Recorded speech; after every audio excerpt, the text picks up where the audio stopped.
तो आज हमारे पास एक एक बहुत ही दिलचस्प सूची है। ये गिनती का भारतीय तरीका है।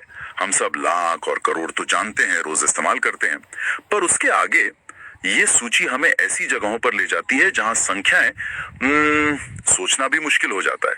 तो आज का हमारा मिशन यही है कि इस पहेली को सुलझाएं। ये नाम कहां से आए और आखिर महाअशोहिनी जैसी संख्या की जरूरत किसे पड़ी होगी। ये वाकई में एक दिलचस्प पहेली है और ज्यादातर लोगों को मुझे लगता है ये पता भी नहीं होता कि भारतीय और पश्चिमी नंबर सिस्टम की नींव ही अलग है। अच्छा। हाँ, जैसे पश्चिमी सिस्टम में हर 3 शून्य के बाद एक नया नाम आ जाता है।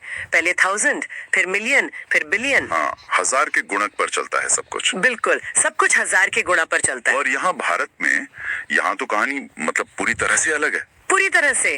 सूची इकाई, दहाई, सैकड़ा से शुरू होती है, वो तो ठीक है, फिर हजार आता है, लेकिन उसके बाद हर 2 शून्य पर एक नया स्केल आ जाता है। हाँ, लाख यानी 5 शून्य, फिर करोड़ 7 शून्य, फिर अरब 9 शून्य।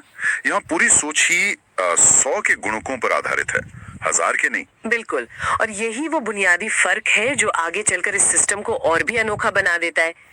करोड़ के बाद जब हम अरब और खरब को पार करते हैं तो हमें वो नाम मिलने लगते हैं जो सिर्फ गणितीय नहीं लगते। हाँ, एक मिनट, आप नील, पद्म और शंख की बात कर रही हैं? हाँ, उन्हीं की। जब मैंने ये सूची पहली बार देखी थी तो मैं यहीं अटक गया था। पद्म मतलब कमल का फूल और शंख संख्याओं के लिए ये नाम क्यों? और यहीं पे ये चीज सिर्फ गणित से आगे बढ़कर दर्शन और संस्कृति से जुड़ जाती है। अच्छा।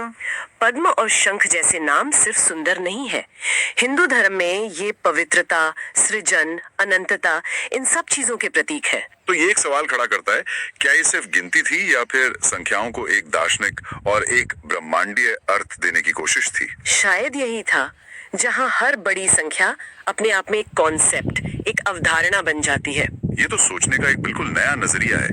मतलब ये सिर्फ जीरो गिनने का तरीका नहीं था, ये उन विशाल विचारों को नाम देने का तरीका था जो शायद खगोल विज्ञान या ब्रह्मांड के चक्रों से जुड़े हों। हो सकता है। मुझे याद है बचपन में कोई मजाक में कहता था मेरे पास शंख रुपए हैं, तो हम सब हंसते थे। आज पता चल रहा है कि ये तो एक असली डिफाइंड संख्या है। हाँ, और ये सिस्टम सिर्फ काव्यात्मक होकर नहीं रुकता, इसमें एक बहुत ही स्पष्ट तर्क और एक पैटर्न भी है।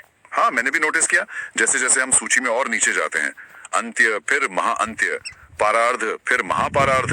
बिल्कुल, आपने वो पैटर्न पकड़ लिया। ये जो महा उपसर्ग है ना, इसका इस्तेमाल संख्या को 100 गुना और बड़ा करने के लिए किया जाता है।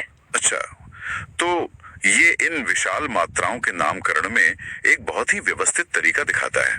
ये रैंडम नहीं है। नहीं, बिल्कुल रैंडम नहीं है, एक लॉजिक है इसके पीछे।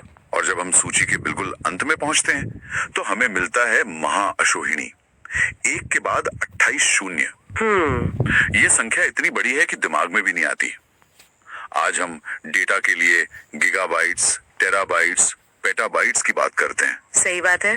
तो क्या पद्म, शंख और महाअशोहिनी एक तरह से प्राचीन भारत के पेटाबाइट्स थे, जो शायद ब्रह्मांड की उम्र या युगों के चक्रों को मापने के लिए बनाए गए थे? ये एक बहुत अच्छी तुलना है। मुझे लगता है ये हमें सिस्टम के असली मकसद के काफी करीब ले जाती है। ये रोजमर्रा के हिसाब किताब के लिए तो नहीं था। नहीं, बिल्कुल नहीं। ये उन पैमानों पर सोचने के लिए था जो इंसान की कल्पना से भी परे हैं। ये हमें उस समय के लोगों की सोच के बारे में क्या बताता है? ये बताता है कि बड़ी संख्याओं का जो विचार था वो उनके लिए कोई डरावनी या बाहरी चीज नहीं थी। हाँ। बल्कि उनकी सांस्कृतिक और बौद्धिक दुनिया का एक हिस्सा थी। ये एक ऐसी मानसिकता को दिखाता है जो ब्रह्मांड को एक बहुत बड़े स्केल पर देखने में सहज थी। सही।